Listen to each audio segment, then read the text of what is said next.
तर आपल्याला आतापर्यंत काय घटनाक्रम घडला आपल्या सर्वांना माहिती आहे हो.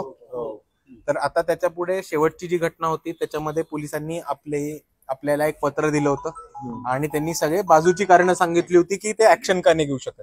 आपली प्रामुख्याने मागणी होती की त्या मुलींना जो जातीवाचक शिव्यागाळ झालाय आणि त्यांच्यावरती जो जातीवाद झालाय त्याच्यावरती तातडीने अॅट्रॉसिटी दाखल केली पाहिजे. पोलिसांनी पहिल्या पत्रामध्ये कुठेही उल्लेख नव्हता केला. ते पत्र व्हायरल झाले, आपण सर्वांनी बघितलं सुद्धा असेल. पोलिसांनी त्या पत्रामध्ये कुठेही उल्लेख नव्हता केला की अॅट्रॉसिटीचा काय.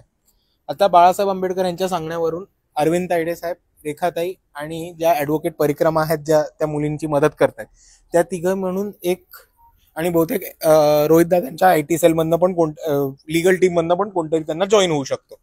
असे हे तिघं चौघं मिळून आता एक पत्र ड्राफ्ट करतात आणि ते पत्रामध्ये असं म्हटलं जातं की आम्ही जी मेन मागणी होती आमची की फिर्यादींना हा त्रास झाला आणि त्याच्यामुळे अॅट्रॉसिटी दाखल झाली पाहिजे, ती कुठेही तुमच्या पत्रामध्ये उल्लेख नाही.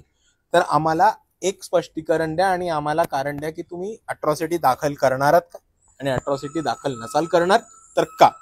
एकदा आपल्या हातामध्ये ते पत्र आलं की जसं आपण सोमनाथ सूर्यवंशी केसमध्ये या पोलिसांना सुप्रीम कोर्टामध्ये जाऊन झुकवलेलं त्याच पद्धतीने ह्या केसमध्ये सुद्धा आपण जिंकू. धन्यवाद सर्वांना.